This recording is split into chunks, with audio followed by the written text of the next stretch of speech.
Welcome to the latest in the Compliance Factories series of conversations about anti-money laundering. My name is Adam Samuel, and I'm here with anti-money laundering expert Malachy McClelland. And today we're going to talk about suspicious activity reports, or SARs. So how does a suspicious activity report come about? Well, when someone in the business, in the firm, notices that something not consistent with what they know about their client has happened.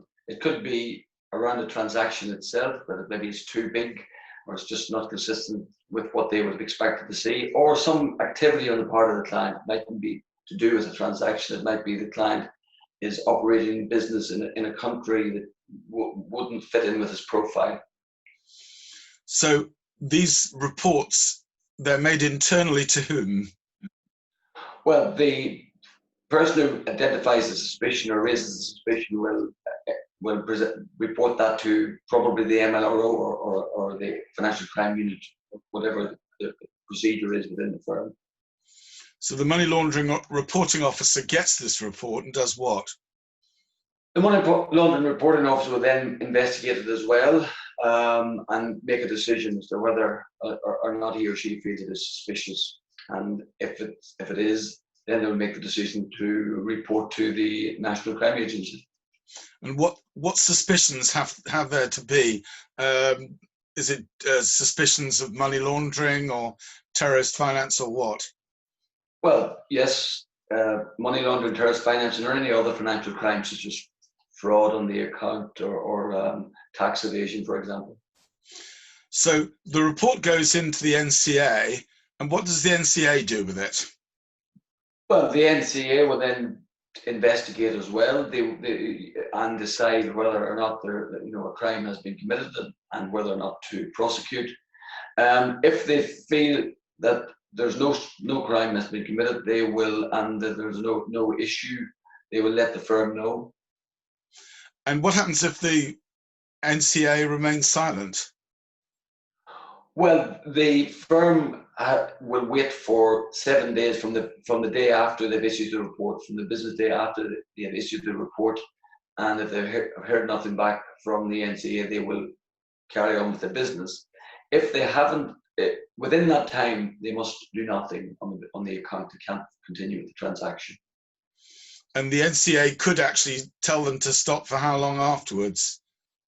Well, the NCA could, as I said, if they identify their crimes committed, the firm, the client might then be prosecuted, and if you don't get authority from the NCA, or that you will not then be able to continue with the business.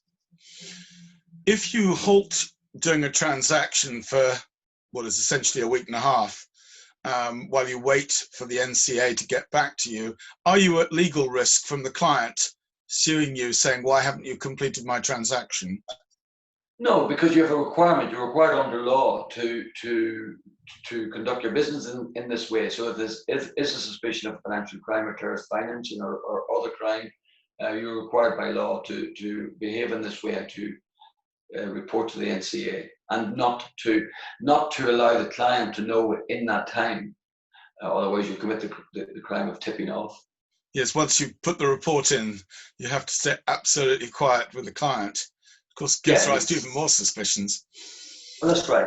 You can't let the client know in any way that they are being investigated. Otherwise, you could be accused of tipping off. What goes wrong in this area? What are the mistakes that firms typically make? Well, a suspicion can arise and maybe not be picked up by the firm, or not processed correctly or on time. And if it's not picked up, then the firm is in danger of facilitating money laundering or terrorist finance. And ultimately, not stopping the transaction to wait for the NCA to finish its investigation, or to the end of the 7 working days after the day following reporting. If they continue to transact business, what's the risk? Well, there's a requirement not to transact the business. They're legally bound not to transact the business within that period within the NCA. So, of course, there could be the consequences of regulatory fines or reputational damage. even a touch of prosecution. Yes. All good stuff. Thank you very much.